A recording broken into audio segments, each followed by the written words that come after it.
കാരവാർ S പിയുമായി സംസാരിച്ച ഞങ്ങളുടെ പ്രതിനിധി അരുൺ പൂപ്പറമ്പ ചേരുന്നു. അരുൺ, ഇപ്പോൾ എസ് പിയുമായി സംസാരിച്ചപ്പോൾ നമ്മൾ ഏറെ നേരം ആവശ്യപ്പെട്ട അല്ലെങ്കിൽ കേരളത്തിന്റെ പ്രധാന ആവശ്യം സൈന്യം വേണമെന്നുള്ളതാണ്. ഇപ്പോൾ അദ്ദേഹം പറഞ്ഞിരിക്കുന്നു സൈന്യത്തിന്റെ സഹായം നാളത്തെ തെരച്ചിലിന് ആവശ്യപ്പെട്ടിട്ടുണ്ടെന്ന്. അതിനോടൊപ്പം കുറച്ചുകൂടി സൊഫിസ്റ്റിക്കേറ്റഡ് ആയ മെഷീനറീസ് കൂടി കൊണ്ടുവരുന്നു എന്ന് പറയുന്നു. അപ്പോൾ നാളെ രാവിലെ 6 മണിക്ക് ആരംഭിക്കുന്ന തെരച്ചിൽ അതെങ്ങനെയായിരിക്കും, അത് ഏതൊക്കെ തലത്തിലായിരിക്കും എന്നാണ് ഇപ്പോൾ എസ് പി നമ്മോട് പ്രതികരിച്ചത്. സുഹൈൽ, മലയാളി രക്ഷാപ്രവർത്തകർ ഉൾപ്പെടെ എത്തിയതിനു ശേഷം ഈ റഡാറിന്റെ സഹായത്തോടെ കണ്ടെത്തിയ ഒരു നിലവിൽ ഒരു സിഗ്നൽ ഉണ്ട്. ആ സിഗ്നലിലാണ് ഇപ്പോൾ എല്ലാ പ്രതീക്ഷയും വെച്ചിട്ടുള്ളത്. അതിലൊരു മെറ്റൽ കണ്ടന്റ് കൂടി ഉണ്ട് എന്ന തരത്തിലാണ് ഈ റഡാർ സാങ്കേതിക വിദഗ്ധർ അതിൽ പങ്കുവെക്കുന്ന വിവരം. അത് കേന്ദ്രീകരിച്ചുകൊണ്ടുള്ള തെരച്ചിലാണ് നാളെ നടത്തേണ്ടത്.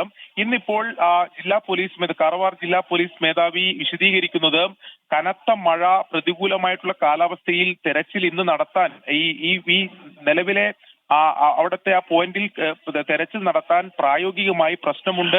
അത് വീണ്ടും മണ്ണിടിച്ചിലിന് സാധ്യതയുണ്ട്. അത് വലിയ അപകടാവസ്ഥയിലേക്ക് പോകും എന്നതാണ് ജില്ലാ പോലീസ് മേധാവി പറയുന്നത്.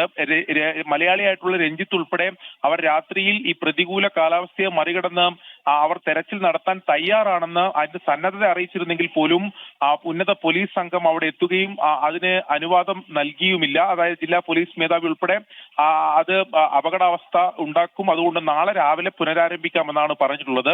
ഇപ്പോൾ സുഹൈൽ സൂചിപ്പിച്ച ഒരു പ്രധാനപ്പെട്ട കാര്യം, അത് നമ്മൾ തുടർച്ചയായി പറഞ്ഞുകൊണ്ടിരിക്കുന്നതാണ്. നിലവിലെ സംവിധാനങ്ങൾ വെച്ച് അവിടെ ഇത്ര ദുഷ്കരമായിട്ടുള്ള ഒരു സ്ഥിതിയിൽ തെരച്ചിൽ നടത്തുക പ്രായോഗികമല്ല. അതുകൊണ്ട് കൂടുതൽ സംവിധാനങ്ങൾ അവിടെ നിയോഗിക്കേണ്ടത് വളരെ അനിവാര്യമാണ്. അതിൽ ബന്ധുക്കൾ ആവശ്യപ്പെട്ട സൈന്യത്തിന്റെ സഹായം തേടുമെന്നാണ് ജില്ലാ പോലീസ് മേധാവി പറഞ്ഞിട്ടുള്ളത്. എന്തായാലും അത് നമുക്ക് വലിയ പ്രതീക്ഷ നൽകുന്നതാണ്. സൈന്യം എത്തിയാൽ കുറച്ചുകൂടി വേഗത്തിൽ ഈ രക്ഷാപ്രവർത്തനത്തിന്റെ ഒരു പുരോഗതി ഉണ്ടാകും എന്ന് തന്നെയാണ് നമ്മൾ പ്രതീക്ഷിക്കുന്നത്. അതോടൊപ്പം തന്നെ ജില്ലാ പോലീസ് മേധാവി തന്നെ പറയുന്നുണ്ട് കൂടുതൽ സംവിധാനങ്ങൾ, നാളെ കൂടുതൽ ആൾക്കാർ, കൂടുതൽ രക്ഷാദൗത്യ സംഘം അവിടെ ഉണ്ടാകും. ഈ മണ്ണ് ഈ നിലവിൽ ലഭിച്ചിട്ടുള്ള ഡിവൈസിൽ ആ പോയിന്റിൽ അത് കേന്ദ്രീകരിച്ചുകൊണ്ട് നാളെ കൂടുതൽ സംവിധാനങ്ങൾ ഒരുക്കിയിട്ടുള്ള തെരച്ചിൽ നടത്തും എന്നതാണ് ജില്ലാ പോലീസ് മേധാവി പറയുന്നത്. ഇത് നമ്മൾ ആ അപകട സ്ഥലത്ത് ഈ രാത്രിയിൽ ഈ രക്ഷാപ്രവർത്തനം നിർത്തിവെച്ച ഉടൻ ആ സമയത്ത് നമ്മൾ പോയി ജില്ലാ പോലീസ് മേധാവിയുടെ പ്രതികരണം എടുത്തതാണ്.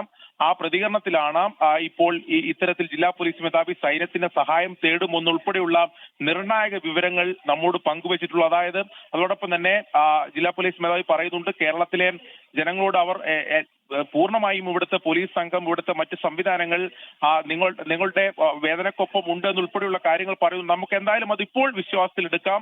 നിലവിൽ ഇന്ന് പ്രതികൂലമായിട്ടുള്ള കാലാവസ്ഥ ഉൾപ്പെടെയുള്ള കാരണങ്ങൾ വിശദീകരിച്ചുകൊണ്ട് അവർ തെരച്ചിൽ നേരത്തെ നിർത്തി.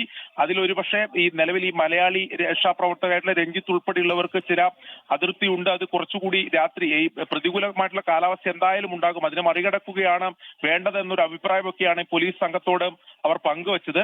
ആ തരത്തിലൊക്കെ ഉണ്ട്. എന്തായാലും നമുക്ക് ഇവർ പറയുന്നത് തന്നെ വിശ്വസിക്കാം. നാളെ കൂടുതൽ സംവിധാനങ്ങൾ ഒരുക്കി ഒരു ശുഭകരമായിട്ടുള്ള വാർത്തയിലേക്ക് എത്തും എന്ന് തന്നെ നമുക്ക് ശുഭപ്രതീക്ഷയോടെ നമുക്ക് കാത്തിരിക്കാം.